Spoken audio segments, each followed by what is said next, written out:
অনেক ষড়যন্ত্র দেশি বিদেশি চলছে, সেই দেশি বিদেশি ষড়যন্ত্রকে আপনারা উপেক্ষা করুন, সচেতন থাকুন। সরকার ঘোষিত নির্বাচনের যে টাইমলাইন তারা ঘোষণা করেছেন, আমরা দাবি করব, আমাদের প্রিয় আমিরে জামাত এই দাবি পরিষ্কার করে বলেছেন, নির্বাচনের দিনক্ষণ তারিখ নিয়ে আমরা কখনো কিন্তু কোনো বাধ্যবাধকতা করি নাই। আমাদের দাবি হলো নির্বাচনের আগে রাষ্ট্রের সমস্ত অর্গান সম্ভব যদি না হয়, একটা অবাধ নিরপেক্ষ নির্বাচনের জন্য রাষ্ট্রীয় কাঠামোতে জনপ্রশাসন, পুলিশ অ্যাডমিনিস্ট্রেশন, ম্যাজিস্ট্রেসি, সংবিধান, এন্টি কারাপশন, ইম্পর্টেন্ট ৬-৭টা অর্গানকে সংস্কারের জন্য ন্যাশনাল কনসেনসাস কমিশন যে অগ্রসর হচ্ছেন, রিপোর্টগুলো এসেছে, অন্তত এই সংস্কার কাজগুলো পূর্ণাঙ্গ হতে হবে। তারপরে যদি রাষ্ট্রের অন্যান্য সংস্কারের যে প্রয়োজন রয়েছে, আমরা এটার সাথে একমত। আমরা জানি রাষ্ট্রের সব অঙ্গ এবং করাপ্ট হয়ে গেছে, দুর্নীতি এবং দলীয় কারণে রাষ্ট্রের সমস্ত সাংবিধানিক প্রতিষ্ঠানগুলোকে তছনছ করা হয়েছে। এগুলো অবশ্যই সংস্কার করতে হবে। সেটা নির্বাচিত সরকার এসে বাকি সংস্কার কাজ করতে পারবে, আমরা সে আস্থা রাখি। কিন্তু বিফোর ইলেকশন সুষ্ঠু নিরপেক্ষ নির্বাচনে কেউ হস্তক্ষেপ না করুক, সংবিধানের মৌলিক কিছু সংস্কার যার মধ্য দিয়ে নতুন কোনো ফ্যাসিবাদের যেন জন্ম না হয়, জাতীয় ঐক্যমত্য কমিশনের এই প্রচেষ্টাকে সফল করার জন্য সময় যেটুকু লাগে সে সময়টুকু সরকারের নেওয়া উচিত। সংস্কার ছাড়া নির্বাচনে গেলে সেই নির্বাচন গ্রহণযোগ্য হবে না, সেই নির্বাচনে জাতীয় মুক্তি হবে না, সেই নির্বাচনে আরেকটা ফ্যাসিবাদের জন্ম দেবে। দ্বিতীয়, আমরা বলেছি সংস্কারের পর মানবতা বিরোধী অপরাধীদের বিচার দৃশ্যমান হতে হবে। বিচার কাজকে তো কোনো সময় দিয়ে বেঁধে দেওয়া যায় না। জুডিশিয়ারি, ম্যাজিস্ট্রেসি তাদের একটা স্বাধীনতা আছে, সময় আছে, কোর্টের একটা প্রসিডিউর আছে। এই জন্য আমরা কখনোই কোনো দিনক্ষণ তারিখকে চাপ দিয়ে বলিনি যে এটা আমাদের ডেট। ঠিক আছে, চিফ অ্যাডভাইজার নির্বাচনের যে ডেডলাইন বলেছেন ডিসেম্বর 25 থেকে জুনের 26, আমাদের আমিরে জামাত বলেছেন এর ভেতরেই আপনি যে কোনো সময় আপনি করেন, কিন্তু প্রোভাইডেড আমাদের আশঙ্কা তা যদি এখন না হয়, কোন রাজনৈতিক সরকার আসলে এইসব নিরপেক্ষ বিচার আর প্রয়োজনীয় সংস্কার ব্যাহত হতে পারে। আমরা স্থানীয় সরকার নির্বাচন আগে চেয়েছি, তার কারণে আমরা বলেছি প্রধান দুটো কারণ, স্থানীয় সরকারের সিটি কর্পোরেশন, পৌরসভা, উপজেলা সব স্তরে এই কাঠামো না থাকাতে জনদুর্ভোগ বাড়ছে। রাস্তাঘাট, অবকাঠামো নির্মাণ, জনের সাহায্য সহযোগিতা, দারিদ্র বিমোচনের সমস্ত সরকারি কর্মসূচি এখন সরকারি অফিসারদের হাতে নিবদ্ধ।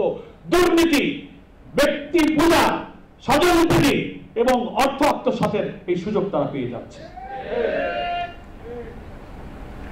এটা একটা কারণ, অবকাঠামোগত উন্নয়ন এবং জনগণের দুর্ভোগ কমানোর জন্য এই নির্বাচন প্রয়োজন। আর একটা কারণ হলো বর্তমান সরকার হচ্ছে অন্তর্বর্তীকালীন সরকার, এই সরকারকে আমরা নিরপেক্ষ মনে করি। এই জন্য যে কোনো রাজনৈতিক সরকারের আমলে কোনো নির্বাচন হলে আমরা আশঙ্কা করি যে স্থানীয় সরকার নির্বাচনের সব স্তরে তারা জোর করে পেশি এবং কালো টাকা দিয়ে সরকারের শক্তির প্রভাব দেখিয়ে এই চেয়ারম্যান, মেম্বার, মেয়র সব তারা দখল করে নিতে পারে। সেই জন্য আমরা এই অন্তর্বর্তীকালীন আমরা লোকাল গভর্নমেন্ট ইলেকশনকে অনুষ্ঠান করার দাবি করেছি। আমরা প্রপোর্শনাল রিপ্রেজেন্টেশন, সংখ্যানুপাতিক পদ্ধতিতে নির্বাচনের দাবি করেছি। এটা একটা ফেয়ার ইলেকশন হওয়ার ভালো পদ্ধতি। আধুনিক গণতান্ত্রিক প্রায় 60 বছরের দেশে এই পদ্ধতিতে নির্বাচন ব্যবস্থা চালু আছে। এই নির্বাচন দলকে মানুষ ভোট দেবে, ব্যক্তিকে নয়। দলের ভোটের আনুপাতিক হারে 300 পার্লামেন্টের রেশিও অনুযায়ী সেই দল সেই পরিমাণ আসন তারা পাবে।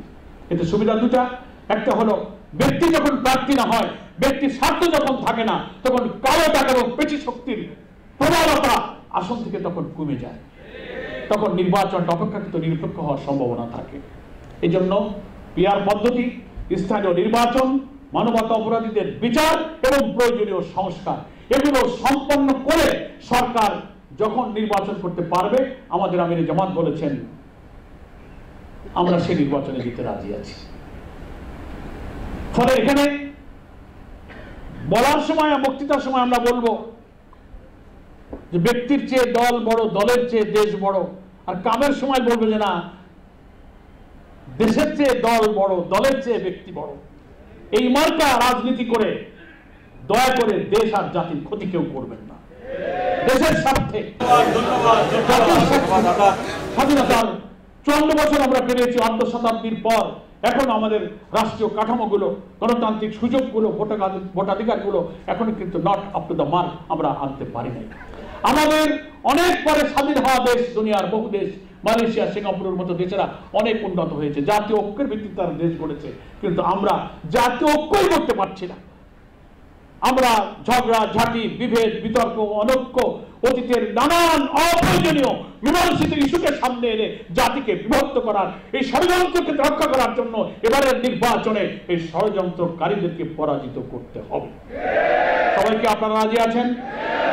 আমি আপনাদের সকলকে ধন্যবাদ জানাই, মোবারকবাদ জানাই, শুকরিয়া জানাই। আসুন নির্বাচন যখনই হোক সেই নির্বাচনকে নিরপেক্ষ করার প্রয়োজনে জামাত ইসলামী এই সরকারকে সহযোগিতা দিতে প্রস্তুত আছে।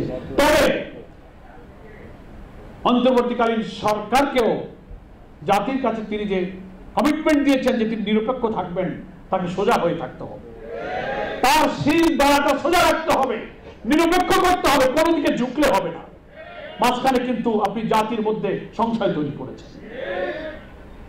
আপনি বুঝে করুন আর না বুঝে করুন, কারণ দ্বারা মিসগাইড হয়ে করুন, আপনার পরে এখনো আমরা আগামী নির্বাচন নিরপেক্ষ হবে। তা না হলে আপনার হাতের এই নির্বাচন যদি ব্যর্থ হয়ে গেলে, নিরপেক্ষ না হয়, তাহলে এই জাতির সামনে একটা মহা দুর্যোগ অপেক্ষা করছে। আমরা অন্তর্বর্তীকালীন সরকারকে সাহায্য করতে চাই। একটা ভুলের পুনরাবৃত্তি যেন দ্বিতীয়বার আর না হয়। নিরপেক্ষতার প্রমাণ সরকারকেই দিতে হবে যে না আপনি নিরপেক্ষ আছেন। সেজন্য জনগণ তার ভোটাধিকার প্রয়োগ করবে স্বাধীনভাবে। নির্বাচন কমিশনকে, ইলেকট্রাল সিস্টেমকে সংস্কার করে প্রয়োজনীয় সংস্কার কাজ সম্পন্ন করার পর নির্বাচনটা সুষ্ঠু হবে বলে আশা করি। আমরা সেই দিকে জাতিকে, জনগণকে, সুশীল সমাজকে, প্রশাসনকে, সরকারকে মনোযোগ দেওয়ার আহ্বান জানিয়ে আমি আমার বক্তব্য এখানেই সংক্ষেপে শেষ করছি।